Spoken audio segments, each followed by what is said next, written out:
அரசியல் பரப்புரையின் கடைசி நாளான இன்னைக்கு சென்னையில விஜய் சொல்லியிருப்பது 43 பேர் மரணத்திற்கு திமுக தான் காரணம், செந்தில் பாலாஜி தான் காரணம்.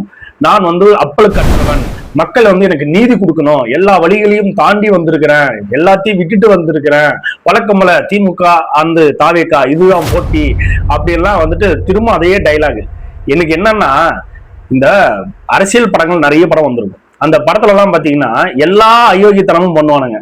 அவங்களுக்குள்ளேயே ஆட்களை வச்சு தீ வச்சு பொழுதுக்குவானுங்க. கடைசியா பார்த்தா அவங்க மாநாட்டுக்குள்ளேயே பாம் வச்சு வெடிக்க வச்சு சிம்பத்தி கிரியேட் பண்ணி ஓட்டு வாங்குவாங்க. இந்த டெக்னிக் எல்லாம் நிறைய படத்துல வந்திருக்குது.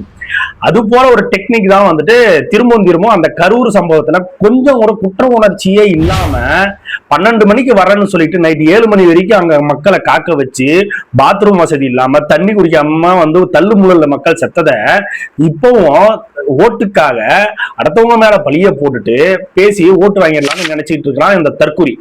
நம்ம என்ன கேக்குறோம்னா, ஆனா ஒண்ணுதாங்க நடக்கல.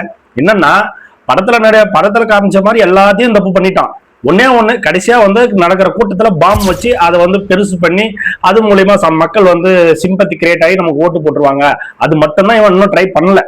ஏன்னா இது எல்லாத்தையும் ட்ரை பண்ணிட்டான். இந்த மாதிரி ஒரு தற்குறி, இந்த மாதிரி ஒரு கேடுகட்ட நாய அரசியல் இருந்து விரட்டணும். திமுக 100 மடங்கு ஆபத்து சக்தின்னா இவன் 200 மடங்கு ஆபத்து சக்தி.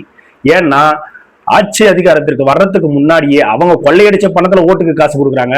இவன் ஓட்டுக்கு காசை கொடுத்துட்டு கொள்ளையடிக்கிற அந்த ரசிகர்கள் இருக்கிறாங்களா மனப்பான்மை, என்ன பண்ணாலும் ஓட்டு போடுவாங்கன்னு அந்த மனப்பான்மையை வச்சுக்கிட்டு காசை கொடுத்து ஓட்டை வாங்கி கவர்ச்சி திட்டங்களை அறிவிச்சு ஓட்டை வாங்கி கொள்ளையடிக்கிறதுக்கு வந்திருக்கிற ஒரு படுபாவி DMK plus TVK is equal to கேடு கட்டவர்கள்.